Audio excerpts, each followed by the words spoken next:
Hello, everyone, and welcome into the Friday Walkthrough. I'm Cole Carmody alongside Monty Spiller.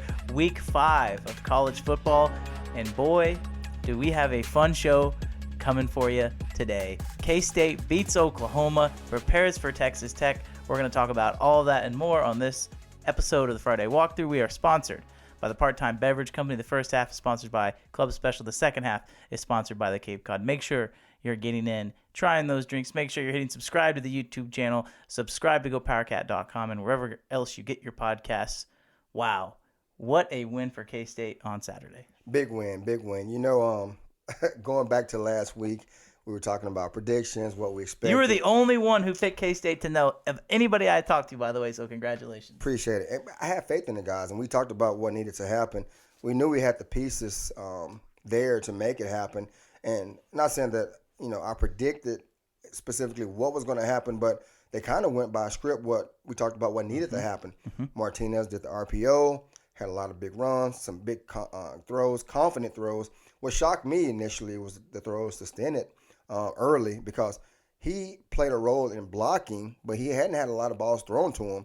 And then when he had them thrown to him, he was a load to bring down. He played well. So kudos to him. I'm excited for him. I'm excited for Mr. Martinez. But before we go any further, you know, we were kind of rough on the O-line. Yeah. And me specifically, you know, I didn't fall out of love with them, but I was frustrated with them. It's kind of a relationship thing. I'm like, guys, you can do better. Yeah. And now I'm kind of in love with them again. But they just dominated. It was amazing, because that was a performance that I don't think anybody saw coming from the offensive line standpoint. To get bullied like they did against Tulane, I mean, let's just call it how it is. They did not play well against Tulane. And then they come back against a team like Oklahoma and showed the most dominant effort of the entire season. You could tell from the very first drive of the game that the offensive line was not going to mess around, because Cooper Beebe, I thought, played an outstanding game at left guard, between pulling around, between sealing the edge, and even a guy like Christian Duffy at right tackle, a guy who kind of is an unsung hero. I thought he might have played the best game of his career at right tackle. The fact that they're able to run the ball in the middle of the field, between the tackles, that's something they couldn't do against Tulane. And it just shows you how good of a coach Connor Riley is at that offensive line, with that offensive line group, to be able to make that adjustment, because if they weren't able to run the ball, I don't think Adrian Martinez has the game that he has. Oh, it's not even a chance, you know, and a lot of people forget that, and Adrian deserves all the praise that he has gotten since Saturday and moving into this week. But like you said, the O-line deserves even more credit. But the best part about it for me was watching the O-line. They were dominating, they were physical, and they were having fun. You could tell. And then after every play, they were huddling back up, high-fiving each other. I saw smiles on their faces. They were confident. They weren't intimidated by Oklahoma. And you can tell the Oklahoma D linemen and linebackers were getting frustrated, because they knew we were the more dominant and the more physical team that night. So this is, to me, when K-State went up 14-0, you knew, okay, they're going to be in this game. You knew Oklahoma was going to come back. You're playing in Norman. Crazy stuff happens. Oklahoma is going to come back. It's not going to be a rout. But the fact that K-State drove down on 2 straight possessions and got 2 straight touchdowns, they sent a message that said, we are here. And the fact that they never had to come from behind in this game, they won the toss, they elected to receive, and they went down and scored a touchdown on the opening drive. And then on the second drive, they go down and score a touchdown. To me, the biggest play of that whole entire first half comes on the very third play of the game. It's 3rd and 12. Adrian Martinez, he rolls out, can't find anybody open. He takes off trying to scramble for the first down. He gets tackled or wrapped up about, 4 yards short of the first down? Carries 4 Oklahoma defenders with him past the sticks. It's that moment that I was sitting up there in the press box saying, okay, they're here to play. And that's one of those things where coaches, I've said it, I've had coaches tell me, I've heard legendary coaches say it, it's a time and a place where you have to impose your will on the opponent, and no matter what they do, no matter what they give you, you will impose your will, and you let them know this is my time, and that's what he did, and he showed up and showed out. So K-State as a team, I'll see if I can remember all these awards off the top of my head. Cheez-It Bowl Team of the Week. I saw that. Adrian Martinez was the Davey O'Brien Quarterback of the Week. He was also Big 12 Player of the Week. Kobe Savage at safety was Big 12 Newcomer of the Week. And I believe they were up for like the Capital One Orange Bowl or Capital One Bowl Team of the Week. I'm not sure if they won that or not. But those are all the awards for K-State beating Oklahoma. I want to talk about the defense, because we'll talk some more about Adrian Martinez. But the defense, Chris Kleiman talked about it on Tuesday. He said, yes, we played well, but we didn't play our best. Yep. I understand that. But with how fast Oklahoma was going on offense, K-State had not seen anything close to that. I felt like they held their own. They did. And for the national crowd who may not follow K-State week to week like we do, they saw a good defensive team. But we saw pieces in there. Some guys, the young man from Topeka Hayden came in at linebacker, and he had played some at special teams and nickel linebacker, but he played a lot of reps. But once he got his feet settled, he made some plays. But a lot of times, too, Oklahoma moved the ball, but every catch, with the exception of maybe 2 or 3, was contested, and every time they got the ball, they were met with physical tackles, and they knew it. And our secondary was flying around. Our backers were flying around. Our D-line was manhandling their interior line. So our defense, it reminded me of the old lynch mob. So I'm curious what you think about the secondary's play in particular, because I tweeted a play out that I thought was very important in the game. Drake Cheatham, the transfer from Prairie View, he was a 3rd and 10, I believe, in the first drive of the second half for Oklahoma. K-State's up a touchdown, but they're in K-State's territory. They swing a little motion out to the left side. That's Drake Cheatham's man. He comes sprinting across the line, makes an open field tackle. To me, I've said this before, I think that might have been the play of the game because there's nobody around. Oklahoma did a great job of blocking on that play. If Drake Cheatham misses that tackle, that's a touchdown. Yeah, absolutely. Yeah. So I think the secondary in particular had a really good game considering all the guys that played, and B, how fast how fast Oklahoma went. But I'm curious what you saw from the secondary. No, they were lined up properly. They had confidence. They were good in the run game. They were good in the pass game, and they were good about adjusting to the speed of the game. Like you said, Oklahoma did a good job of going fast, and most teams would have folded. If you look at the Nebraska game prior to them playing, Nebraska secondary didn't have a chance on how fast Oklahoma was going. But our guys, they didn't panic when they gave up yardage. They regrouped. They were talking, communicating. Next play, they made up for it. So they were prepared. Honestly, that probably was the best secondary performance of all the Big 12 games I watched over the weekend. It was impressive, and I think a big part of that, Josh Hayes played a lot in the slot. Yes, he did. He played a lot in the slot. We've heard Joe Klinderman talk about how good of a coverage guy he is. Yes, he's a really good safety, but they want to use his coverage skills too. Yep. They put him down in the slot, and a guy we talked about, Drake Stoops, no catches. Yep. No catches. Yeah. That just is a testament to – that's a guy they want to get the ball to. Yeah. And for him to have no catches, sure, you're going to give up your big plays to Marvin Mims. Like we saw the freshman, Omar Daniels, got beat. But, again, if you can hold a guy they usually depend on in Drake Stoops to no catches, that's impressive. Yeah, and he did a good job on Mims. There was one play where they had Mims in the slot, solo up, and he was with them step for step, and the commentators are going on, I don't think there's a guy in the Big 12 that can run with him man to man, and sure enough, 3 or 4 plays later, he did it. And I was like, we got a guy that can do it. So it felt good to be a fan and a former player watching those guys play. And the sky's the limit. If we stay healthy, we continue to get better, get more depth. It's going to be fun to watch these guys. And the secondary, first of all, flying around making plays. We'll talk more about them in the second half. An opponent in Texas Tech who's turned the ball over quite a bit. So we'll be sure to talk about them as we preview Texas Tech in the second half. Moving over to the linebackers, I thought this was fascinating. You have a guy, Nick Allen, who is a former walk-on, a fifth-year senior, special teams captain, special teams leader. He is playing Mike linebacker against Oklahoma alongside Austin Moore, another walk-on from Kansas. I asked Austin Moore at media availability on Tuesday, have you had conversations with Nick Allen? Like, are you guys talking about, hey, we're both walk-ons from Kansas? And he goes, actually, yeah, we call ourselves the Bucyrus brothers because Lewisburg and Blue Valley Southwest, Bucyrus is in the middle. It's cool to see guys like that playing at K-State. That was the most outstanding linebacker play considering the situation I think I've seen K-State have in a long time. You're right. And those guys, I don't know them personally, but watching them, they read the guards. And first of all, they're physical guys, but they're smart players. And they're in the right position. And that's what K-State loves. You don't have to be the most athletic guy to play at K-State, but if you are smart, fundamentally sound, and you play hard, you're going to be successful. And that's an example. Those two are a prime example of how to be a successful linebacker in a Power 5 school in one of the top conferences in the nation against one of the top teams at that time, number 6 Oklahoma, on the road. So those two guys have showed that Kansas kids can play with anybody in the nation. I get it. You get these stars. I'm not a fan of stars because you don't know what you really have until you put a kid in the situation. But those two showed, being the walk-ons, they can play and make great progress and be productive on the team. And you look at the defensive line, too. We haven't even talked really about Felix Udike-Uzomah that much this year because he's been relatively quiet, but he's getting double teamed. He's getting double. Every single play. I don't know if you noticed this or not. The very first play of the game, that's what Oklahoma did, and they said, we're going to single block Eli Huggins. Well, that was a bad idea. He makes a tackle in the backfield. Eli Huggins has had an outstanding season at nose guard because he's getting single blocked.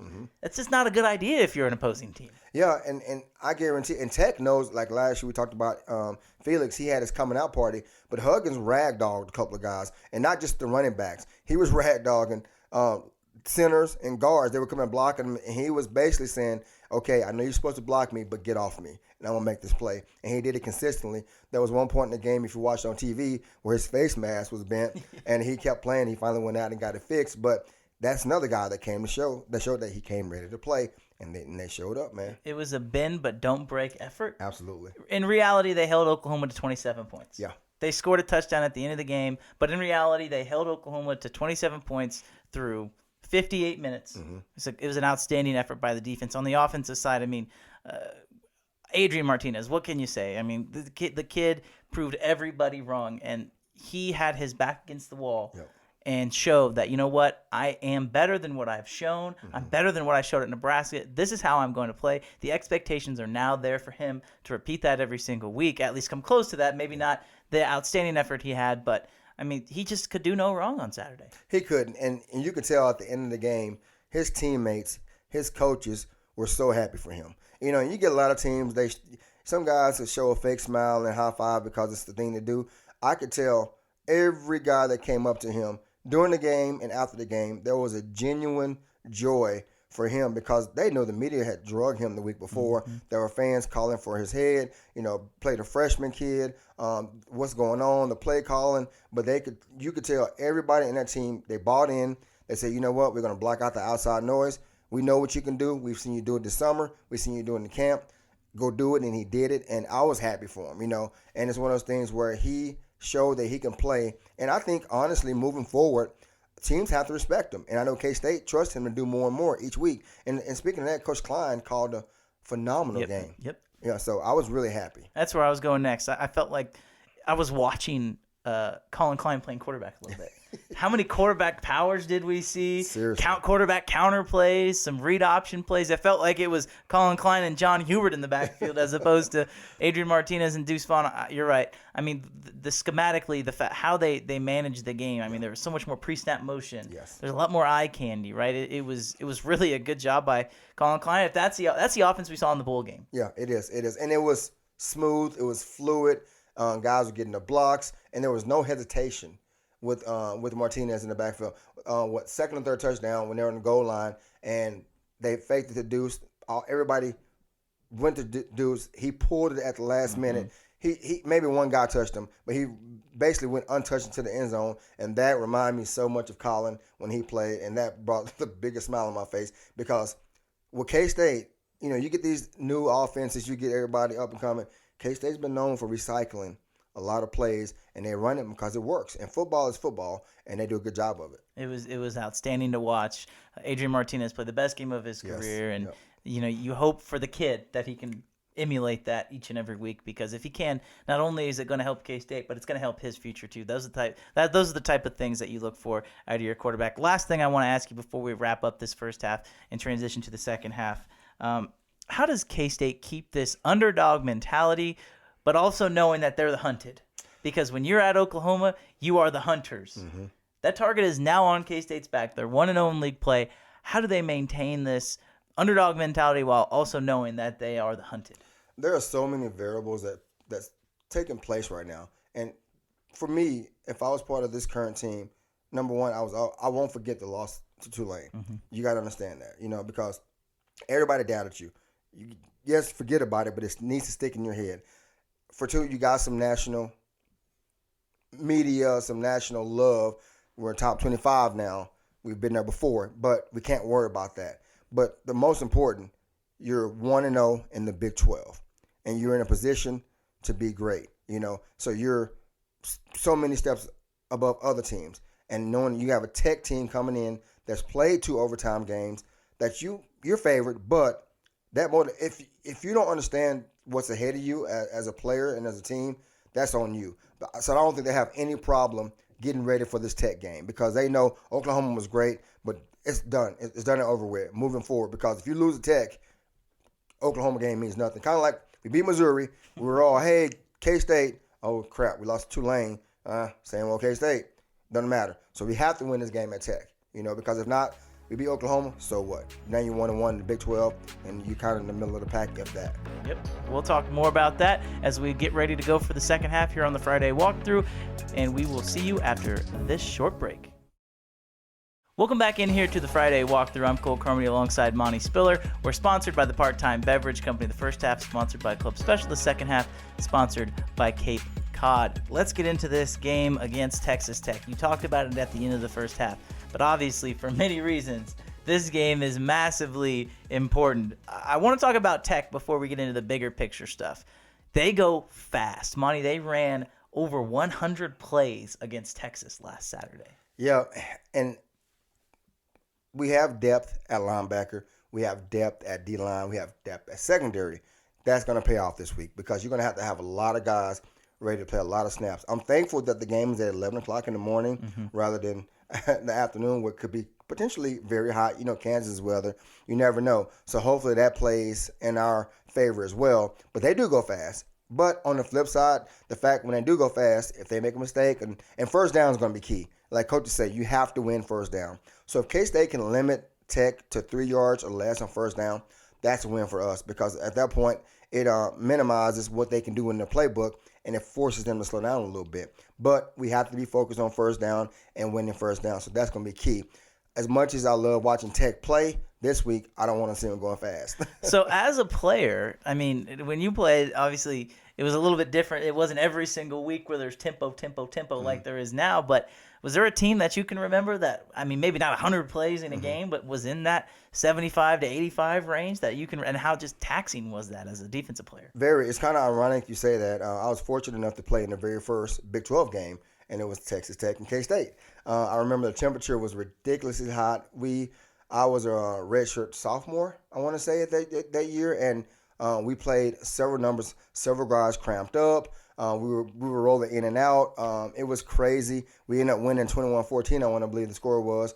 But it definitely takes a toll on you. And we thought we were in good shape. And we probably were. But it's one of those games where you just go. And it takes a toll on you mentally and physically. But for K-State, they need to get up early.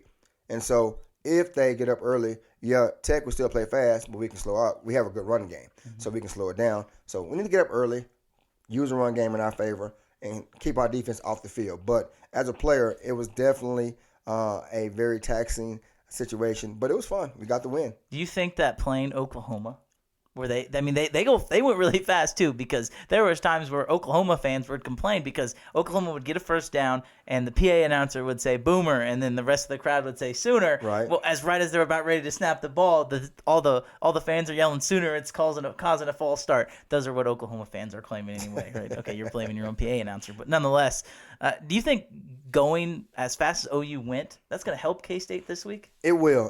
The biggest difference with Texas Tech and OU. Tech tends to send their receivers out wider, and it's tough because you have to defend the whole field. With Oklahoma, you defend the whole field, but you kind of had a good idea of who they wanted to go to, where they wanted to go. With Tech, they would line guys up almost to the sideline, and those quick screens, those bubbles, they're hard to defend, and they do a good job of blocking on the edge. But I think the tempo of the game last Saturday definitely prepared the guys for this coming Saturday. And what's interesting is Texas Tech is coached by Joey McGuire, who it's his first year as the head coach at Texas Tech. He was at Baylor before, and before that, longtime head coach for high school in Texas. Yep. You have appreciation for this, but I found it fascinating because at Big 12 Media Days, we're sitting there working on stuff and vaguely listening to his press conference in the background, and this is one of the only first times he's talked to the media, and he said, you know what, I am a high school coach who's coaching college. Yep. And to me, I'm sitting there going, is that the best thing to say? But looking back on it, this Texas Tech team, I believe, has gone for it. There's only 3 teams that have gone for it on 4th down more than they have. That is that high school, we're going to go for it no matter what mentality. And he went for it 4th and 7 in his own territory against Texas, ended up getting the first down on the opening drive of the second half when it was like a 1-score game. It speaks volumes about him. And it's funny you say that because I have kind of an insight on that program. A good buddy of mine who I went to high school with, Emmett Jones. He was recently he went to high school. He went to Tech out of high school. Played there. He was a backup quarterback behind Zebby Lethridge. Ended up transferring to UTEP for a couple of years and then North Texas. But anyway, he was on Cliff Kingsbury's staff. So he's been there for a while. When Kingsbury got fired, he ended up getting hired by Les Miles at KU. He was for a short time. He was the interim head coach at KU, and then he was with Lipo for a while. And then when the coach at Tech got the job, they brought him back. So he's back with them. Emmett, we chat often, not a whole lot, but those guys believe in that staff 100%. They're bought in. And there's no doubt about what they believe. So when you have the whole team bought in that quick, if you go for it on 4th and 7, that's not even a surprise because they believe. It reminded me of the Chargers last year with Brendan Staley, the coach there, going against whoever they went. All right, we're going for it. Yep. We're going to try and get 7 points. And so that's going to be something that K-State has to deal with because not only do they go super fast, but just because you get 3 stops, 4th down, you got to get one more to get off the field. Absolutely. It'll be fascinating to see how K-State handles that and how Texas Tech handles it, quite frankly, because if K-State gets up on them early, are they more prone to go for it, or are they going to be more conservative?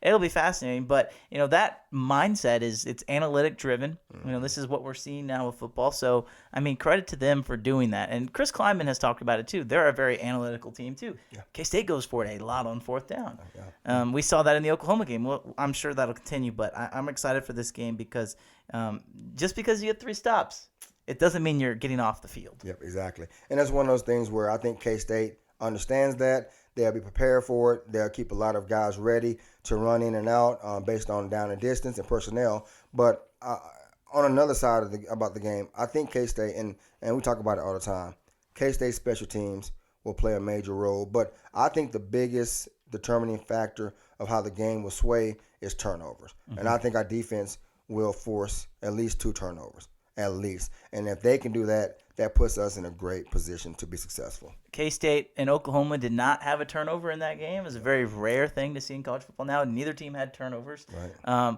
But you mentioned turnovers, interceptions, fumbles. Donovan Smith, the quarterback for Texas Tech, he's the backup quarterback, but he's had to play. Their starter's injured.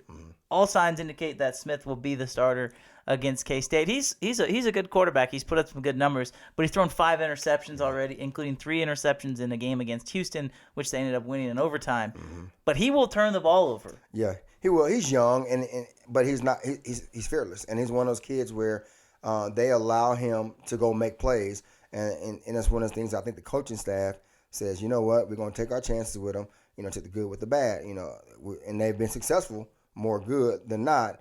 With some victories, so and including last week against Texas. So they're okay with it. He's going to take his learning curve and go from there and just takes his growing pains, and I think they're going to ride with him as long as they can. But that could pay off for us come Saturday, because if he does continue to throw interceptions or turn the ball over, we're most likely going to score. Tech defense is good, but not great. Yeah, they're not. They're pretty average. Yeah. They've put up some decent numbers. I think they gave up like 7 points to their FCS opponent, and kind of what we've seen with K-State. But they're battle tested. They played NC State on the road, who now is a top 10 team, which you can make an argument. Do they belong there? I don't know. ACC is not exactly the best conference in America this year, but they did. They went on the road. They lost by 2 scores, and then they come back and they beat Texas. And I want to ask you, because being from Texas, you understand what those rivalries mean. Yeah. How important is that Texas Tech to Texas rivalry? It's important. It's more important to Tech than it is to Texas, because you got to understand the attitude of UT, and I get it. Everybody is little brother to them. TCU, SMU, Texas Tech, Baylor, and even when they're losing to those teams, their fan base still looks at them as little brother. So I know Tech, for them, it's a bigger game. And in Texas don't want to lose, don't get me wrong, but it's not as important to them as the OU game for Texas. But for Texas Tech, absolutely, it's a big game. So since they won that game, which is it's a great win, first of all. I mean, it's a Texas team who had a 1-point loss to Alabama. Right. But I feel like there's going to be kind of a hangover. And I've talked about this. We talked about it on our questions podcast. But, for K-State, sure, you beat Oklahoma, but you're coming home. Yeah. You have Texas Tech, who they just beat Texas. They have to go on the road. Both teams are coming off of big losses, but big wins, excuse me. Do you feel like there's going to be any kind of hangover for either team?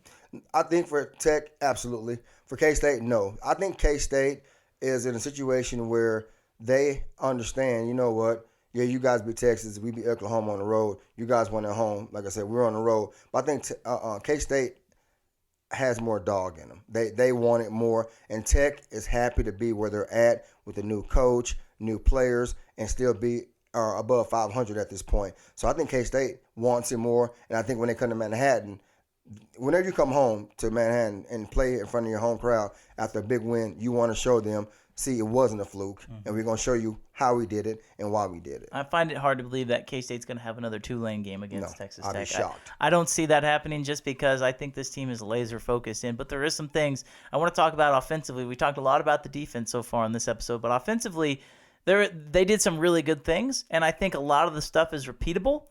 But a lot of those plays where Adrian Martinez was successful was him getting outside of the pocket, improvising. We didn't see that the first 3 weeks of the season. I mean, as an offensive coordinator, is there a line where you say, we want to make sure that you stay within the offense, but we also want to give you enough free reign to do what you do? We see it with the Chiefs all the time and Patrick Mahomes. He'll run around and throw a ball 50 yards down the field. Yeah. That wasn't the play that was called, but it worked. I'm curious, from a coach's standpoint, is there ever a line where you say, play your game, but stay within the offense? I've never been an offensive coach, more so defense, but I have seen offensive coordinators, depending on the player, they allow them to have a little more leash. It's one of those things where down and distance the game where we're at in that point. And I think last week, if he had a short leash, I think last week gave him a little more length on that leash, and I think it's going to continue to grow. But it's based on who you're playing and based on what you got going on. And the good thing for Adrian is he has Deuce. And so he don't have to be the guy. You get some teams, like in the pro game, Lamar Jackson has his tight end, and that's kind of about it. So he has to do a lot more. Mahomes has weapons. He can create. And Adrian has weapons. So he still can create, but he doesn't have to push as hard unless all the other options are taken. On that fourth down, in the long run towards the end, he read his progressions. Nothing was open. They had a great pocket. He stepped up. He said, all right, it's my time to show up, and he did. How important is it to get Deuce Vaughn involved in the passing game? Because that's something that you and I have talked about at length, is you got to get Deuce in the passing game. I think this is the week because they're going to try and control the ball more. They can sit here and say, oh, we don't care about controlling the clock as much. We just want to score points. But they want to control the clock. There's got to be ways to get Deuce Vaughn the ball where it's not just handing him the football. Because if they can line him up in the slot, specifically against a team like Texas Tech, who doesn't have the athletes like Oklahoma does, right, you have a mismatch anytime Deuce Vaughn is lined up in the slot. You do. And my only concern or question would be this week moving forward, how much of a blitz package is Tech going to bring? Because they understand they can't cover the back end for very long. So if I'm a DC, okay, I'm going to put my guys on the island, but I'm going to put pressure on them and force them to get the ball out early. And with that being said, and you watch it and the world saw where Deuce is great in pass protection. Yeah, so that might force K-State to keep him in the pocket to protect Martinez. If that's the case, I'm okay with that. If they don't beat pressure, absolutely. Motion him out, line him up in a slot, or have him leak out the backfield and get him the ball in open space, because you saw what he did to Oklahoma defenders in the run game, and they were like great tacklers. Yeah. He made a lot of them look silly, and I can imagine what he can do in open space against Tech. It's amazing to me how well the offensive line picked up those blitzes as well. They had hat on hat, 5-on-5. They picked up their guy. That's you talked about that long run with Adrian. Yeah, that's what made it so successful. Yeah, nobody got beat on that play. No. And if K-State can continue that, not only on the offensive line, you throw Deuce Vaughn in there as a blocker, and then if you can motion him out as a receiver, I mean the weapons are endless And you mentioned special teams. We don't have enough time to talk about the special teams, but it was just an overall effort, amazing effort against OU, and the pieces are there for this team to continue that against Texas Tech. Absolutely. I'm excited about the game. I'll be at the game this weekend, and I think it's an opportunity for K-State to get better, get more guys, more reps, quality individuals in, and also send a message to the rest of the Big 12. I'm not sure what the odds were going into the season of us being in the Big 12 championship game, but we're in the right track. I don't want to get ahead of myself, but a win against Tech will be the step in the right direction. So I'm excited for the kids. So as we get into our predictions here at the end of the show, you went first last time. I'll let you go first again. What do you have as your score, and who wins K-State and Texas Tech? I'm leaning a little bit, probably 34 points, 34-21 K-State. 34-21. The spread's 8, so K-State would cover. I'm going to take K-State to cover as well. I do think they'll win. I think it's going to be a little bit more high scoring than people think. I'm going to go 42-31. Okay, I think K-State's going to put up some points, and I'm not saying I don't think this Texas Tech defense is that good. Yeah. But it's going to be a fun game nonetheless. Absolutely, it's going to be a fun game. They both have athletes on both sides of the ball. Both have colorful coaches, fun fan bases, and I think it's going to be a good time. That is right. That's Monty Spiller. I'm Cole Carmody. Thanks, everybody, for listening to the Friday Walkthrough. We're sponsored by the Part-Time Beverage Company. Make sure you hit subscribe on YouTube. Make sure you go subscribe to Go PowerCat and subscribe to wherever you get your podcasts. Enjoy the game on Saturday, and we will talk to you next Friday.